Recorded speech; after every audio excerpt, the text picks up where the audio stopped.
She had, at various points in her life, owned a palace in Tangier, a manor in Regent's Park, a Japanese-style estate on 30 acres of Mexican hillside, and a suite at the Beverly Wilshire Hotel that she never left. She had worn jewels that once belonged to Marie Antoinette. She had been married 7 times to a Georgian prince, a Danish count, a Hollywood legend, a Russian aristocrat, a Dominican playboy, a German tennis champion, and a Vietnamese chemist whose royal title she personally purchased for him from a Laotian royal family. She had, in the span of a single life, spent the equivalent of nearly $500 million in today's money. And when she died, in May of 1979, alone in a hotel room in Los Angeles, some who knew her best say there was almost nothing left. Not the money, not the palaces, not the husbands. The question that has followed Barbara Hutton across a century is not how she lost a fortune. The only question that matters is this: what was she actually looking for? Because it was never the titles. It was never the mansions or the jewels or the parties attended by Rockefellers and Astors and the cream of 3 continents. Barbara Hutton was looking for something so ordinary, so embarrassingly simple, that the world, dazzled by her wealth, never thought to offer it to her. This is the story of Barbara Hutton. To understand Barbara Hutton, you must first understand the particular cruelty of being born into a fortune you did nothing to earn, in an era that had very specific ideas about what a woman was supposed to do with her life, and absolutely no playbook for what happened when she had too much money and not enough of everything else. Frank Winfield Woolworth started with a single failing dry goods store in Utica, New York, in 1878. He had a radical idea: fix the price of everything at 5 cents or 10 cents, display the merchandise openly where customers could touch it, and trust ordinary people to spend their own money without a salesman hovering over them. It was, by the standards of the Gilded Age, almost offensively democratic. And it worked. By the time Frank Woolworth died in 1919, his name was on over 1,000 stores across America and Britain, and the Woolworth Building in Lower Manhattan, at the time the tallest building in the world, stood as a monument to the idea that small amounts of money, multiplied by enough ordinary people, could produce something extraordinary. His granddaughter Barbara inherited 1/3 of his estate. She was 11 years old at the time. But before the inheritance, before the fortune, before any of it, there was a morning in May of 1917 that Barbara Hutton would carry inside her for the rest of her natural life. She was 4 years old. Her mother, Edna Woolworth Hutton, was 33. Beautiful, socially accomplished, married to Franklin Hutton, co-founder of E.F. Hutton & Company, one of the most respected investment firms in New York. On paper, Edna's life was everything a woman of her class and era was supposed to want. In private, it was a different story. Franklin Hutton was, by most accounts, a serial philanderer, charming, handsome, and fundamentally indifferent to the woman he had married. On May 2, 1917, Edna Hutton was found dead in her room. The official cause of death was recorded as mastoiditis, a painful infection of the bone behind the ear that, before the age of antibiotics, could in extreme cases prove fatal through suffocation. The coroner, curiously, decided that no autopsy was necessary. Rumor, and it has never been entirely silenced, suggests something else: that Edna Hutton, exhausted and humiliated by her husband's betrayals, had taken poison. That the death was not a tragedy of medicine, but a tragedy of a marriage. No one, in the careful social world of Manhattan's Upper East Side in 1917, had much interest in examining the question too closely. What is not rumor is this: 4-year-old Barbara was the one who found her mother's body. Think about that for a moment. Let it settle.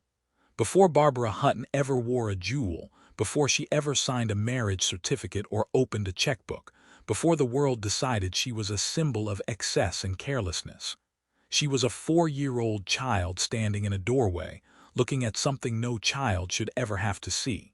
What followed was, in the language of the time, being raised properly. In the language of a child, it was something closer to abandonment. Franklin Hutton, having lost his wife, did what wealthy men of his generation did with inconvenient emotional complications. He handed Barbara to a governess and resumed his life. She spent her early years passed between relatives, including a period living with her uncle Edward Hutton and his wife, the formidable serial heiress Marjorie Merriweather Post, whose daughter Dina Merrill would later recall on A&E's biography that Barbara lived with them for a time following her mother's death. It was, at best, a borrowed family, a temporary arrangement that everyone treated as permanent. She attended Miss Hewitt's classes on the Upper East Side, then Miss Porter's School for Girls in Farmington, Connecticut, the finishing school of choice for daughters of the American aristocracy, where young women were taught deportment, French, and how to enter a room. What they were not taught, what no one in Barbara's life seemed particularly interested in teaching her, was how to trust another human being. She became, by all accounts, profoundly introverted, watchful, exquisitely sensitive to the emotional temperature of any room she entered, in the way that children who grow up in uncertain households always are. She had one close friend in all of childhood, her cousin Jimmy Donahue, the son of her mother's sister. Jimmy was funny and irreverent and didn't care about money in the way other people around Barbara did, because he had plenty of his own. He was the one person who seemed to like her rather than her fortune. He would also, as he grew older, develop his own very public problems with alcohol, drugs, and reckless behavior, as if the Woolworth inheritance carried within it some invisible instruction to self-destruct. In 1924, when Barbara was 11, her grandmother Jenny Woolworth died and bequeathed to her the sum of $26, $1 million. In today's money, that figure approaches $400 million. It was held in trust, administered by her father, the same father who had already demonstrated his approach to parental responsibility by making himself largely absent from her life. By the time Barbara turned 21 in November of 1933, her total inheritance, grandmother's bequest, mother's estate, and the accumulated investments her father had managed on her behalf, came to approximately $50 million. In the middle of the Great Depression, the timing could not have been more grotesque or more consequential. While a quarter of Americans stood in bread lines, while the Dust Bowl consumed the Great Plains, while families sold their furniture to buy food, Barbara Hutton was preparing to enter society as the wealthiest young woman in the world. And the world, it turned out, had very strong feelings about that. The debutante ball happened in December of 1930. Barbara was 18. Her father spent $60,000 on a single evening, a sum that, in Depression-era America, could have housed a working-class family for a decade. The guests included members of the Astor and Rockefeller families. The entertainment included Ruddy Valet and Maurice Chevalier. The flowers alone cost more than most Americans earned in a year. The public reaction was savage. Newspapers across the country ran editorials about obscene wealth, about a class of people so insulated from human suffering that they could stage theatrical extravagances while their country collapsed around them. Barbara Hutton became, almost overnight, a symbol not of glamour but of excess, not of beauty but of indifference. She was 18 years old. She hadn't planned the party. She hadn't written the guest list. She hadn't, in any meaningful sense, made a single decision about her own life since the morning she was 4 years old and found her mother dead. Her father's solution was to send her to Europe, where the American press couldn't reach her quite so easily. It was, characteristically, the right practical decision and the wrong human one. Instead of staying and letting his daughter understand the criticism, he exported her from it. He sent her away. Again. And here is where the story of Barbara Hutton truly begins. Not in New York, where she was born. Not in the Woolworth stores that built her fortune. Not even in the schoolrooms where she learned to present herself to a world that had already decided what she was. It begins on a ship, crossing an ocean, heading toward a Europe that was very good at recognizing an heiress when it saw one. What no one told her, what she would spend the next half-century learning, in the most expensive classroom in the history of human longing, was that some of the hungriest people in the world wear the finest clothes. Europe in the early 1930s was two things simultaneously, and the tension between them was what made it so intoxicating to those with enough money to ignore the first thing entirely. The first thing was collapse. The Great War had shattered the old aristocratic order. Empires had dissolved: the Romanovs, the Habsburgs, the Ottomans, and in their wake had come a generation of displaced nobles. Men with ancient titles and empty pockets, scattered across the hotels and drawing rooms of Paris, London, Biarritz, and the French Riviera, living on reputation and charm, and the carefully maintained fiction that their bloodlines still meant something. The second thing was spectacle: jazz, couture, the season at Cannes, dinner at Maxim's, a world that had survived the trenches by deciding collectively that the answer to horror was beauty, that if you dressed beautifully enough, drank well enough, danced late enough into the night, you could outrun what was coming. Into this world stepped Barbara Hutton, 18 years old, dark-eyed and uncertain, worth, by conservative estimate, more than most of the governments of Europe. She was not, by the accounts of those who knew her then, a natural socialite. She was intelligent, genuinely so, with a gift for languages that she would eventually master in French, Spanish, German, and several others. She read voraciously. She wrote poetry throughout her life that friends described as genuinely accomplished. She had, underneath the careful deportment of Miss Porter's school, a sensitivity and a humor that emerged only when she felt safe, which was, increasingly, almost never. But she was also, and this is the part the world noticed first and remembered longest, extraordinarily beautiful, and extraordinarily rich. And in the Europe of 1930, those two qualities together were essentially a kind of signal fire.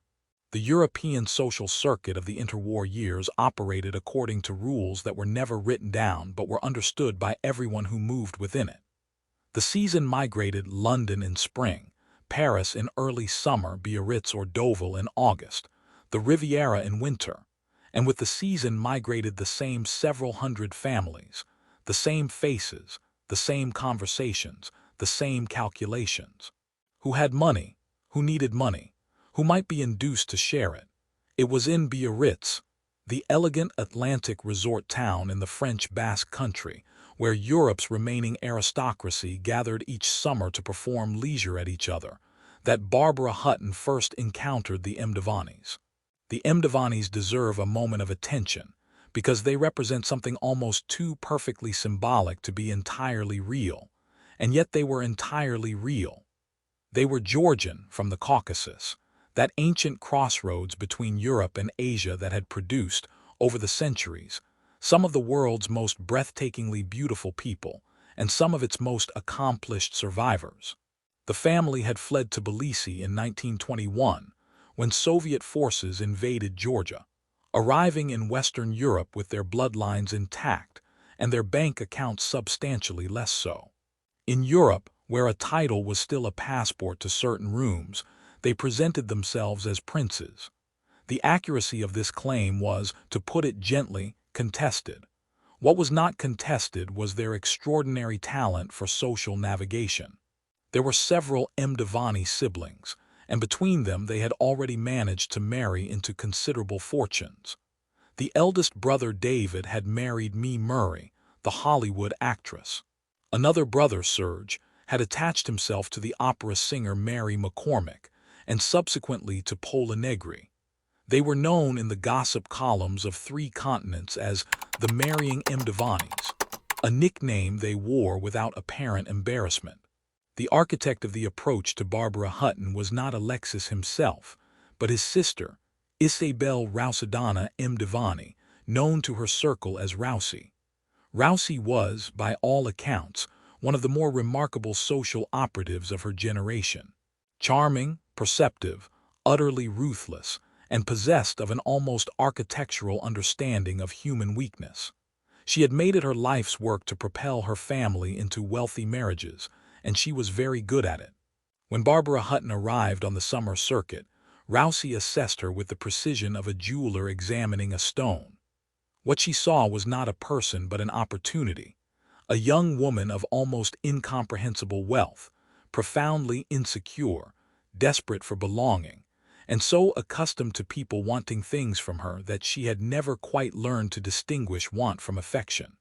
It was, from Rousey's perspective, almost too easy. The complication was that Alexis was already married. His wife was Louise Van Allen, a member of the Astor family, a friend of Barbara's, a woman who had done nothing wrong except trust her husband. What happened next reveals something important about the particular world these people inhabited, a world in which the feelings of individuals were substantially less important than the requirements of ambition. Rousey engineered a scenario of almost theatrical precision. The setting was San Sebastián, Spain, in the summer of 1933. The cast included Alexis, Louise, Barbara, Rousey, and several carefully selected witnesses. Rousey arranged for Alexis to seduce Barbara, and then arranged with equal care for Louise and the witnesses to discover them. Barbara, mortified, fled to Paris. Rousey followed. And here is the part that reveals everything you need to know about what Barbara Hutton was up against. Rousey threatened her. Not physically, nothing so crude. Socially. She told Barbara in terms that left no ambiguity that if she did not agree to marry Alexis, Rousey would ensure the story of what had happened in San Sebastián reached every gossip column in Europe and America. Barbara Hutton, who had spent her entire life terrified of exactly this kind of public humiliation, who had been sent out of the country at 18 because a debutante party had made her a target, who had no mother to call and a father who had long since perfected the art of emotional absence. She agreed. The wedding took place on June 22, 1933, at the Russian Orthodox Church in Paris. Barbara wore white. Her father, Franklin Hutton, attended and provided a dowry of $1 million. $1 million, handed directly to the family of a man who had effectively extorted his daughter into the marriage. Barbara was 20 years old. She had, by the calculations of the day, everything. A title, she was now, technically, Princess Mdivani. A husband described in every society column as dashingly handsome. An address, shortly afterward, in one of the finest houses in London. She had entered the world of old money, of European aristocracy, of the titled and the celebrated. She had achieved what her social world told her she was supposed to want. What she had actually achieved was something considerably less romantic. She had purchased, at the price of $1 million dowry and her own humiliation, a husband who regarded her as a financial instrument. Alexis Mdivani spent Barbara Hutton's money with the particular enthusiasm of a man who has been waiting his entire life for someone else to give him permission. Polo ponies, jewels for himself. Men's tailoring of a quality that made other men's tailoring look like apologizing. Properties across Europe that were purchased, improved, and somehow never quite became homes. He also, by multiple accounts, was not kind to her. Not in the spectacular, dramatic way that her second husband would later be unkind. No, Alexis's cruelty was the subtler kind. The kind that leaves no bruises. The dismissal. The condescension. The way a man who married money treats the person the money is attached to. As a convenience, occasionally inconvenient. Barbara, who had spent her childhood learning to read emotional rooms with exquisite precision, understood exactly what was happening, and went on hoping, as people who have been deprived of love early and absolutely always do, that if she gave enough of herself, of her money, of her patience, something would eventually change. It did not change. The marriage to Alexis Mdivani lasted exactly 21 months. They divorced in March of 1935. By most accounts, Barbara did not fight it. She did not weep publicly, or at least not where anyone with a camera could see. What she had lost, beyond whatever illusion she had carried into that Russian Orthodox church, was a sum variously estimated at several $1 million, spent by a man on polo ponies and jewelry, and the maintenance of a lifestyle that was, at its core, simply Barbara Hutton's money-wearing Alexis Mdivani's name. She was 22 years old. She had one husband behind her and 6 ahead of her, though of course she did not know that yet. What she knew, what she was beginning, slowly and painfully, to understand was that money was not protection, that titles were not character, that the world she had been prepared for, at Miss Hewitt's and Miss Porter's and the debutante halls of Manhattan, had not prepared her at all for the particular variety of predator that wealth attracts. But here is the thing about Barbara Hutton that the gossip columns always missed, buried as they were in the spectacle of her marriages and her spending and her increasingly fragile appearance. She was not stupid. She knew, on some level, exactly what was happening. She had known since Biarritz, since the moment Rousey Mdivani looked at her across a room and saw not a person but a portfolio. She went on anyway, because the alternative, being alone, being unwanted, being the girl who found her mother dead and whose father sent her away, was the one thing she was more afraid of than being exploited. And it was at this precise moment of raw, educated vulnerability that Count Kurt von Haugwitz-Hardenberg-Reventlow appeared. He was Danish. He was a count. He was physically imposing in the way that certain men of the 1930s were, the kind of physicality that the era read as authority, and that Barbara, who had never in her life had anyone stand between her and the world, mistook for safety. She married him in 1935, within months of her divorce from Alexis. It was the worst decision of her life, and the world was about to find out exactly what happened behind the doors of the houses that Barbara Hutton's money built. There is a particular kind of man who is drawn to powerful women, not despite their power, but because of it, because power in a woman presents itself as a problem to be solved, a thing to be reduced, a challenge that once met would prove something important about the man doing the meeting. Kurt Heinrich Eberhard Erdmann Georg von Haugwitz-Hardenberg-Reventlow was, by every account that has survived him, exactly this kind of man. He was a count of the Danish aristocracy. Tall, physically commanding, possessed of the rigid self-certainty of a man raised to believe that his bloodline was, in and of itself, sufficient qualification for whatever he desired. He was not charming in the way Alexis Mdivani had been charming. Alexis had been warm, performatively so, in the manner of a man who needed you to like him. Kurt did not need anyone to like him. He simply expected to be obeyed. Barbara married him in 1935, the ink barely dry on her divorce from Alexis. Those who were close to her at the time have offered various explanations for why. The most honest explanation is probably the simplest. She was 22 years old, she had never been genuinely protected by anyone in her life, and Kurt von Reventlow looked, from a certain angle, like protection. He was large and certain, and he did not flutter around her with the performative adoration of the men who wanted her money. He seemed indifferent to her money, or at least, he was sophisticated enough to appear so. He was not indifferent to her money, but that revelation came slowly, as these things always do. What came first was the control. Kurt von Reventlow had very clear ideas about how his wife should conduct herself, whom she should see, where she should go, what she should say in public, and increasingly, what she was permitted to say at all. The social world that Barbara had moved through, the parties, the season, the easy international circulation of the wealthy, began to contract. Friends found it increasingly difficult to reach her. Invitations were declined on her behalf. The woman who had danced at the Ritz and sailed between continents began, almost imperceptibly, to disappear. This is the pattern, recognizable to anyone who has studied it, of a certain kind of domestic control, the kind that does not begin with violence but with isolation. The gradual reduction of a person's world until the person doing the reducing is the only world left. Then came the violence. The accounts are not vague on this point. Kurt von Reventlow beat his wife.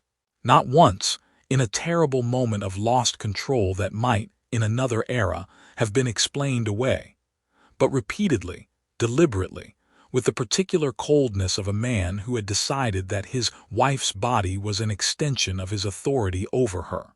There was at least one incident severe enough to require hospitalization, severe enough to result in his arrest. Let that settle.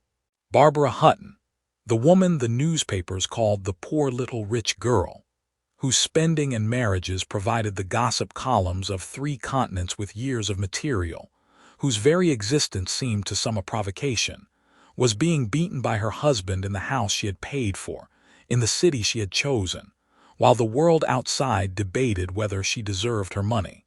She was also, during this marriage, doing something that the people around her, the lawyers, the social secretaries, the endless peripheral figures who orbited her fortune should have stopped.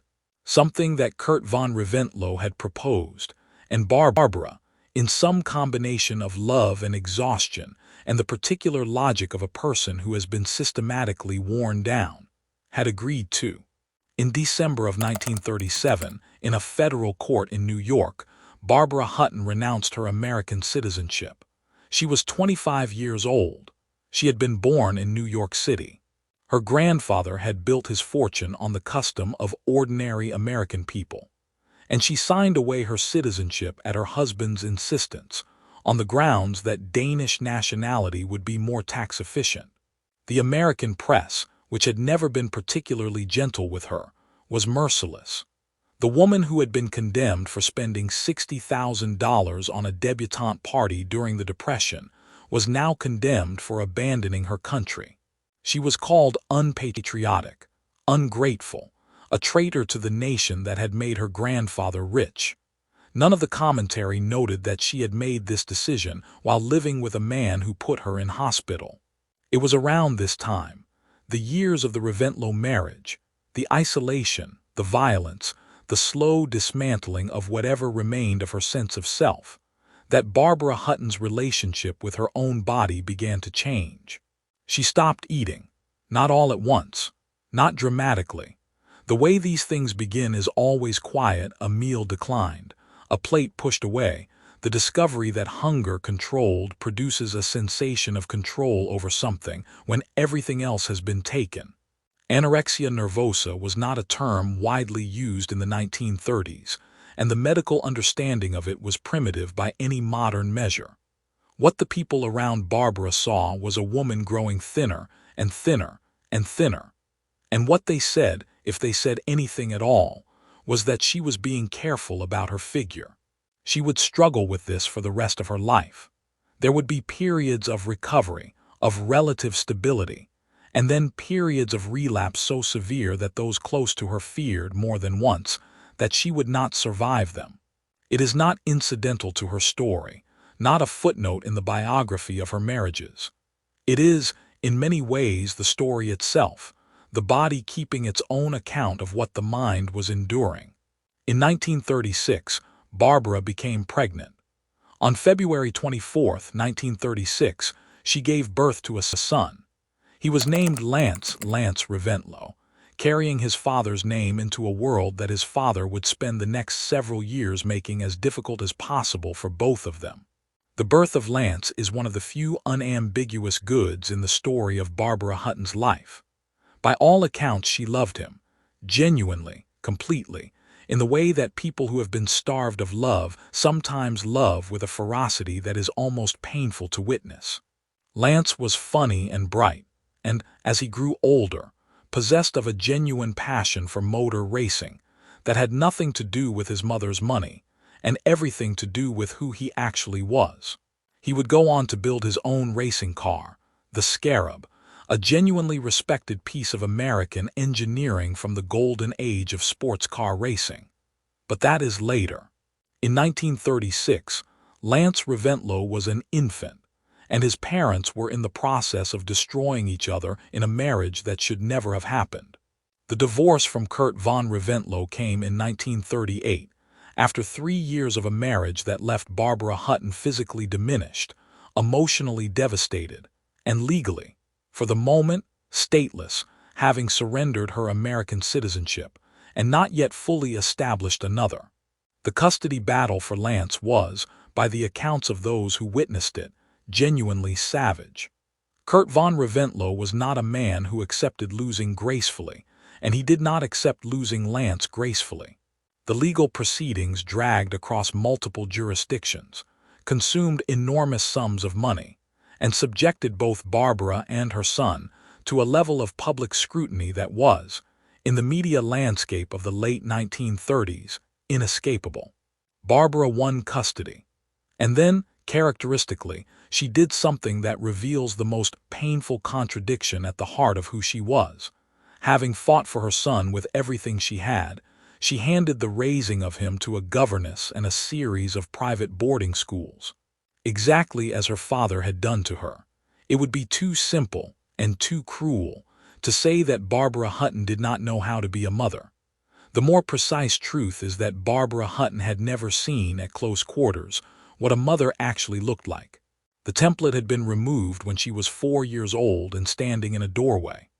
What remained in its place was a kind of determined, aching love that expressed itself in everything except daily presence, in extravagant gifts, in passionate concern from a distance, in the devastating conviction that a child was better served by professionals than by a mother who was, in her own deeply held private assessment, not quite enough. She was not right about this, but it would take decades and an irreversible loss before the full weight of that particular mistake made itself known. Barbara Hutton arrived in California in 1939. She was 26 years old. She had been married once to a man who saw her as a financial instrument and once to a man who put her in hospital. She had given up her country. She had a son she loved and did not know how to keep. She had a fortune that was still, despite everything, vast, but which was beginning, slowly and from multiple directions, to be drawn down. And in Hollywood, at a party she almost certainly did not particularly want to attend, she was about to meet someone who would offer her, for the first and perhaps only time, something that looked genuinely like tenderness. His name was Cary Grant, and even him was going to break her heart, but not in the way you might expect. Cary Grant was, by 1941, something close to the ideal of what a man was supposed to be. Not merely handsome, though he was that, with the kind of bone structure that photographers spoke about afterward the way geologists speak about exceptional formations, as though his face were a natural phenomenon rather than a human one. He was also funny, genuinely so, in the self-deprecating British by way of Bristol manner that Hollywood had polished but not manufactured. He was generous. He was, by the accounts of the people who actually knew him rather than those who merely watched him, warm. He was also, and this is important, already successful, already wealthy by any reasonable measure, already Cary Grant. He did not need Barbara Hutton's money. This was so unusual in Barbara Hutton's experience of men who expressed interest in her that she reportedly did not know what to do with it. They married on July 8, 1942. The press, who had been waiting for exactly this kind of headline, provided it instantly and memorably. Cash and Cary. 2 words that managed to diminish both of them simultaneously. Him by implying he had married the money, her by implying the money was all she was. It was, in the way of the best and worst journalism, both perfectly constructed and entirely wrong. Grant did not seek a cent from Barbara in their divorce settlement. This is worth pausing on, because it was unprecedented in her life. A man who had been with her for 3 years and wanted nothing from her financially when it was over. He had signed a prenuptial agreement, yes, but the agreement was not why he took nothing. He took nothing because he had not married her for anything he needed to take. He appears, by the evidence available, to have genuinely cared for her. He worried about her eating, about the anorexia that by now was visible to anyone paying attention, and visible to everyone, given that Barbara Hutton's image appeared regularly in the newspapers of 3 continents. He worried about the people around her, the entourage of employees and hangers-on and social figures who orbited her fortune with purposes that ranged from benign to predatory. He tried, within the limits of what one person can do for another person who has not yet decided to be helped, to help her. There is a particular kind of heartbreak that comes not from cruelty but from incompatibility. Not from malice but from the impossibility of two people, however much they might wish otherwise, making each other whole. Cary Grant was a private man underneath the extraordinary public surface of him, deeply private, with his own complicated history, his own carefully maintained distances. Barbara Hutton was a woman who needed, with a need that had been building since she was 4 years old, to be the most important thing in someone's world. They divorced in 1945. Grant went on to live one of the most celebrated lives in Hollywood history. Barbara went on. The third husband was Igor Trubetskoy, Russian by birth, exile by circumstance, racing driver by passion.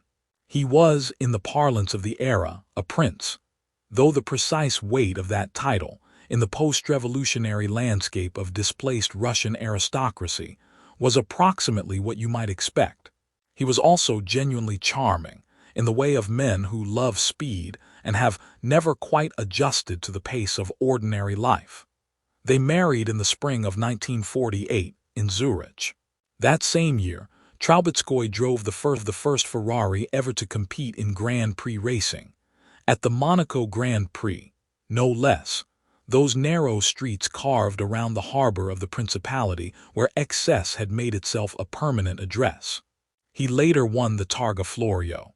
He was, in other words, the real thing in at least one respect. Behind the wheel of a racing car, Igor Trubetskoy was not performing. He was simply, authentically himself. The marriage did not survive. It is at this point in the story, the fourth husband, the third failed marriage in a row, the late 1940s, that Barbara Hutton's attempts at suicide first appear in the public record. The word attempted is doing a great deal of work in that sentence, and it deserves to be treated seriously rather than folded into the general narrative of her colorful life. The way the gossip columns tended to fold it, as drama, as copy, as one more installment in the continuing spectacle of the poor little rich girl. The attempted suicide was not spectacle. It was a woman, at the approximate midpoint of her life, concluding that the weight of what she was carrying had become more than she could manage. She survived. The press, which had been waiting for exactly this kind of headline, provided it. And then, because Barbara Hutton was who she was, she recovered. She dressed beautifully. She appeared at parties. She gave money to people who needed it, and to people who didn't, and to strangers she met in hotel lobbies who told her something that moved her. She went on, and in the winter of 1953, she made the decision that produced what is arguably the most darkly comic chapter in a life that had no shortage of dark comedy. She married Porfirio Rubirosa. Porfirio Rubirosa requires his own moment, because to describe him adequately within the confines of ordinary language is to risk inadequacy. He was Dominican. He was a diplomat, in the technical sense that he held diplomatic credentials from the Trujillo regime, which is to say that his diplomatic status was as ornamental as his other titles. He was legendarily, and I use that word with precision, attractive to women. Not because of money, not because of status, though he had both, but because of some quality that his contemporaries consistently failed to describe in language that was entirely printable. He was also, at the moment he married Barbara Hutton, conducting a highly visible affair with Zsa Zsa Gabor. Let that arrangement present itself fully before we continue. Barbara Hutton, who had survived a forced marriage, a violent husband, the renunciation of her citizenship, an eating disorder, 2 further failed marriages, and an attempt on her own life, was now marrying a man who was publicly, actively involved with another woman. And she knew it, and she married him anyway. The black dress and the scotch and soda have been interpreted over the decades since as many things: defiance, irony, self-awareness, a joke that was also not a joke. What they look like, examined at sufficient distance, is something simpler and more devastating. A woman who had stopped pretending. She was 41 years old.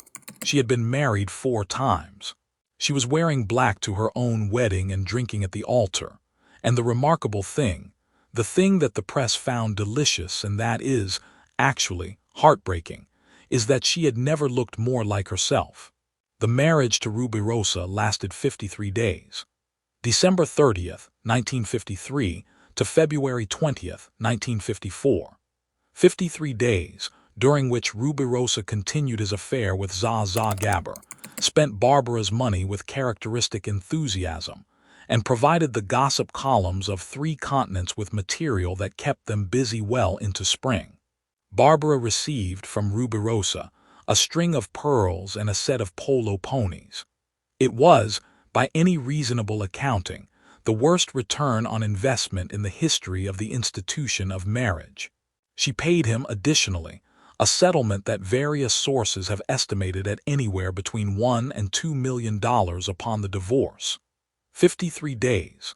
The marriages that followed, Gottfried von Cramm in 1955, Pierre Raymond Dohn in 1964, were, in their different ways, variations on the same theme. Von Cramm was an old friend, a German tennis champion of genuine accomplishment who had, in an earlier life, been one of the finest players in the world, and had been imprisoned by the Nazi regime for his political convictions and his private life. He was not a cruel man. He was not predatory in the manner of some of her other husbands. The marriage was, by most accounts, companionable rather than passionate, 2 people of a certain age providing each other with the social form of partnership without the substance of it.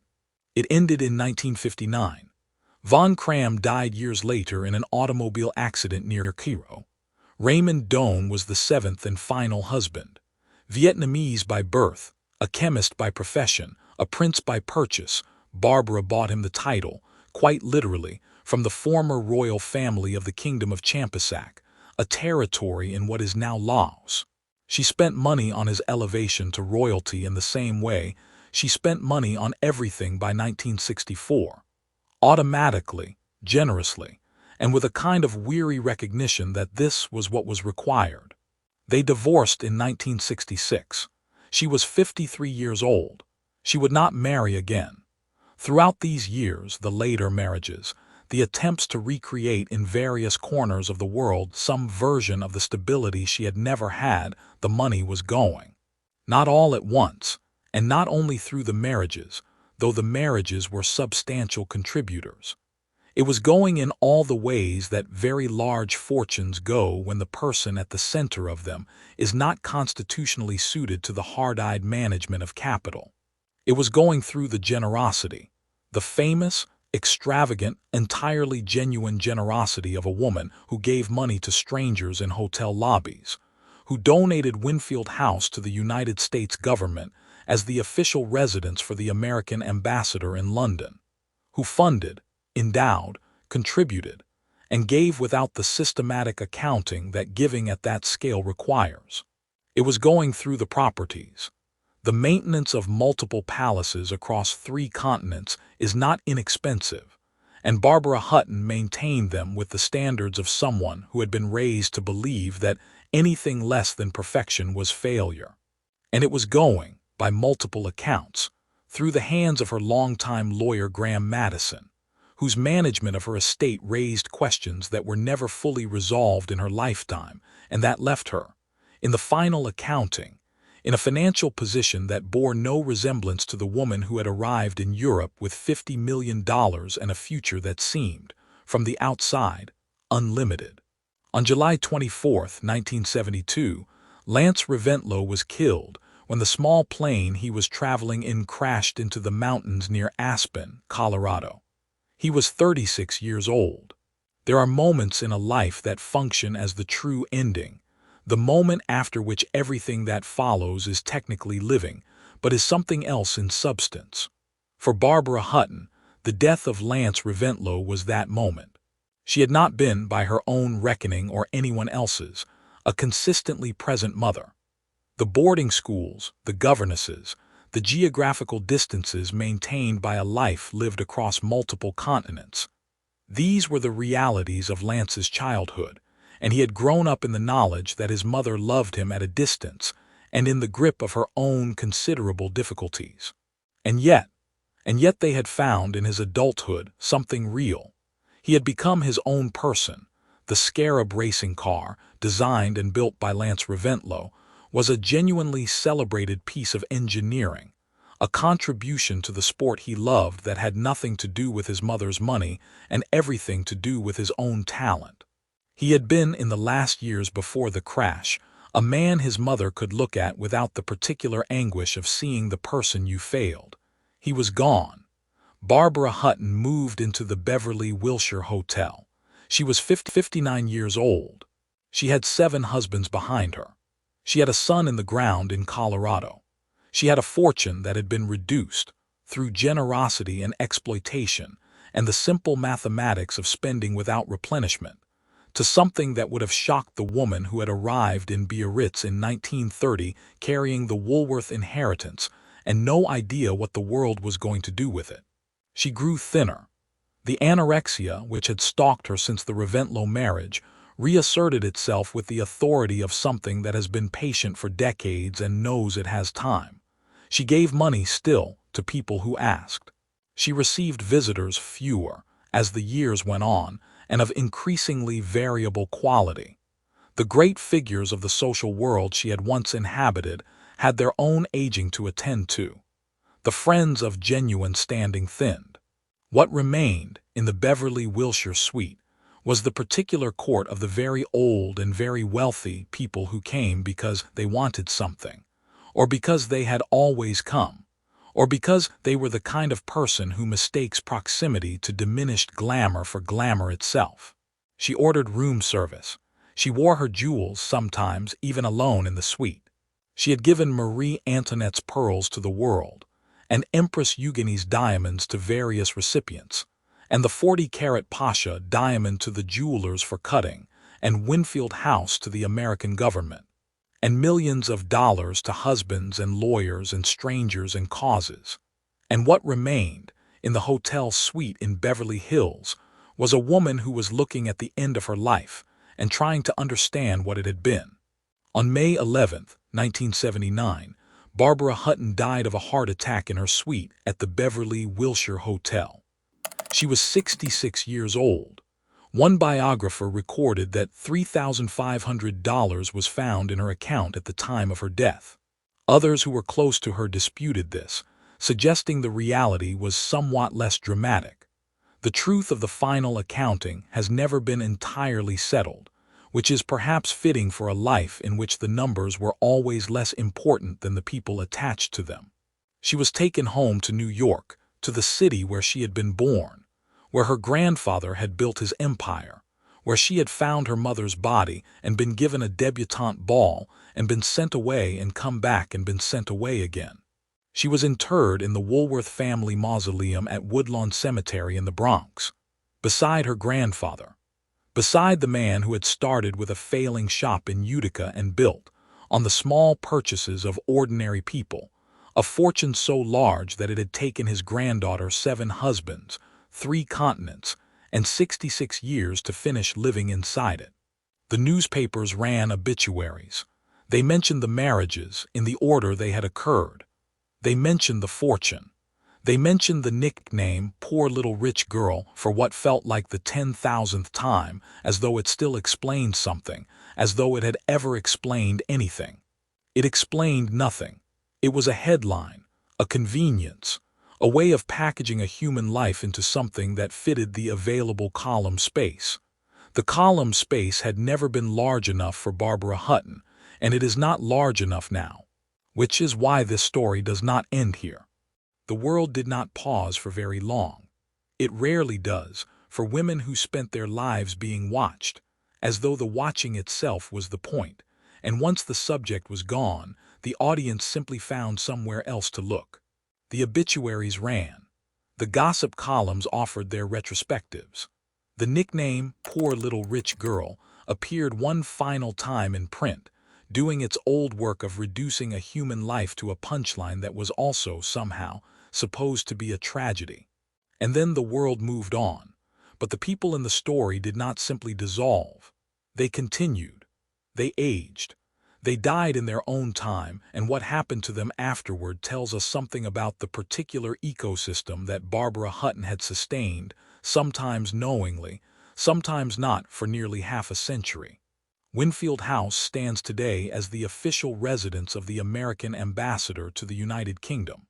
It is, by any architectural measure, one of the finest diplomatic residences in the world, set in 12 acres of Regent's Park, the largest private garden in London after Buckingham Palace. American presidents have slept there, prime ministers have dined there. The history of the post-war Atlantic Alliance has been conducted, in part, within its walls. Barbara Hutton gave it away. She received for this gift a property worth, by today's valuations, something in the region of hundreds of millions of pounds, the sum of $1, a symbolic payment to give the transaction legal form. She asked for nothing else. It is the largest single act of philanthropy in this story, and it is almost never mentioned in the same breath as the marriages and the spending, because generosity does not generate the same quality of headline that excess does. But it is there. It has been there since 1946, housing the representatives of the country that Barbara Hutton was told to renounce, and never stopped, in some complicated way, belonging to. Lance Reventlow's Scarab racing cars are remembered, among those who care about the history of American motorsport, with genuine affection. He built them in a small workshop in California in the late 1950s, using his own engineering instincts and a team of mechanics he had assembled himself. The Scarab was not funded by his mother's money in any meaningful sense. It was Lance's project, Lance's obsession, Lance's contribution to a world that valued him for what he could do rather than who he had been born to. He died in 1972, 36 years old, in the mountains near Aspen. The racing cars survive. Several are in private collections. One appeared recently at auction and sold for a sum that would have meant nothing to his mother and everything to the boy who built it. His father, Kurt von Haugwitz Reventlow, the man who had beaten Barbara and put her in hospital and persuaded her to give up her citizenship, outlived his son. He died in 1980, 1 year after Barbara, having contributed to the story of her life primarily through damage, and having contributed very little else. Cary Grant continued to be Cary Grant for many years after his marriage to Barbara Hutton ended. He made films that are still watched. He was nominated for Academy Awards. He became, if anything, more celebrated as he aged, the kind of celebrity that accumulates gravity rather than losing it. He married 4 more times after Barbara, the last marriage producing the daughter he had always wanted and had never had with any of his 5 wives. He died in 1986 in Davenport, Iowa, at the age of 82, following a stroke. He had been preparing to give a lecture. He never spoke at length publicly about Barbara Hutton. The few comments that survive suggest the complexity that the relationship deserved. A man who had genuinely cared for someone he could not save, and who had the self-awareness to know that caring and saving are not the same thing. Igor Trubetskoy, the racing driver prince, outlived Barbara by many years. After his divorce from her, he continued to race, continued to move through the international social circuit, continued to be described in the columns that covered such things as charming and well-connected and perpetually interesting. He died in 1990 at 80 years old in France.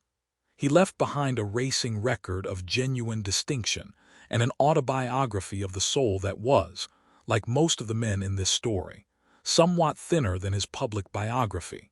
Porfirio Rubirosa, the 53-day husband, the diplomatic playboy, the man who simultaneously married Barbara Hutton and continued his affair with Zsa Zsa Gabor, died in July of 1965, at the age of 56. He drove his Ferrari into a tree in the Bois de Boulogne in Paris in the early hours of the morning, following a celebration of his polo team's victory in the French Open. He had been married 5 times in total. His last wife was 19 years old. The polo ponies Barbara bought him were, one assumes, still alive.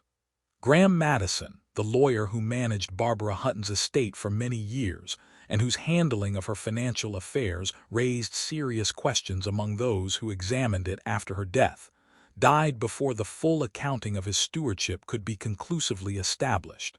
The questions about what happened to the money, beyond the obvious answers of generosity, exploitation, and the simple arithmetic of spending without replenishment, were never entirely resolved.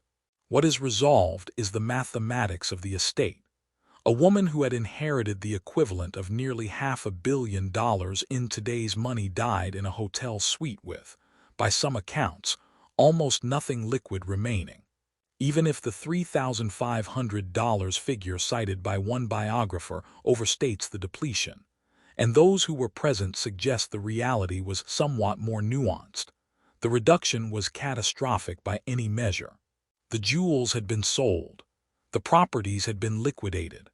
The palaces, Tangier, Cuernavaca, the various European addresses had passed to other owners, who had no memory of the woman who had built them and were not required to.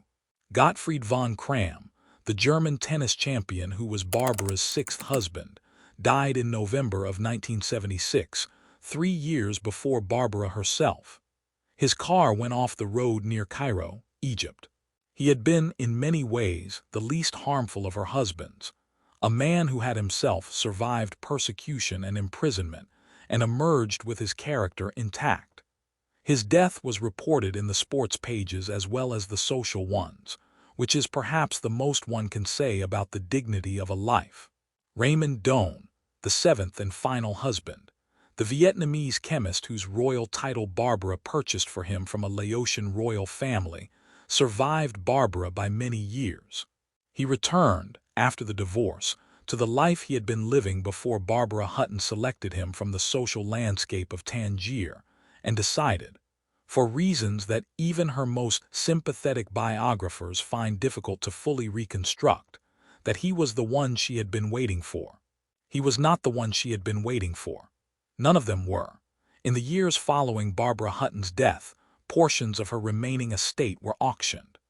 Jewels that had survived the general liquidation of her later years, pieces from her collection that had not yet been sold or given away, appeared in the major sale rooms of London and New York. They sold for significant sums, to buyers who valued them for what they were made of rather than who had worn them. The Woolworth family mausoleum at Woodlawn Cemetery received no particular influx of visitors following the interment. It is a quiet place, as mausoleums tend to be. The family that built it, Frank Winfield Woolworth, who started with a failing shop and ended with the tallest building in the world, is there in the gray granite, along with the granddaughter who took the fortune he built and tried, in the way she knew, to spend it into love. The Woolworth stores, the chain that had made everything possible, the 5 and dimes that ordinary Americans had patronized for a century, continued for some years after Barbara Hutton's death before eventually being rebranded, and in their original form, ceasing to exist. The American institution that Frank Woolworth built has largely vanished from the high street in the way that all retail empires eventually vanish, absorbed, rebranded, replaced by something newer and less sentimental. What remains of the Woolworth legacy, in the most literal sense, is a skyscraper in Lower Manhattan that still bears the name, still stands, still looks down on the city that Barbara Hutton was born in and sent away from and never quite managed to come home to. And a mausoleum in the Bronx, and a story that has been told badly, for the most part as gossip, as cautionary tale, as entertainment, for a century. It deserves to be told better than that. Which brings us to the only question that has ever mattered about Barbara Hutton, not how she spent the money, not who took it, not even why she kept marrying men who were wrong for her, but what she was actually looking for. And whether any of us, given the same choices, the same wounds, the same impossible inheritance, would have done any differently. Here is what the gossip columns never understood about Barbara Hutton, and what the headline "Poor Little Rich Girl" was specifically designed to prevent you from understanding. She was not foolish. This matters enormously, and it is almost never said. The narrative of Barbara Hutton, as it has been handed down through the decades, requires her to have been naive, requires her to have been the passive, bewildered victim of cleverer and more ruthless people. A woman who wandered through her own life not quite understanding what was happening to her. This narrative is comfortable. It is tidy. It allows us to feel sympathetic without feeling implicated. But it is not accurate.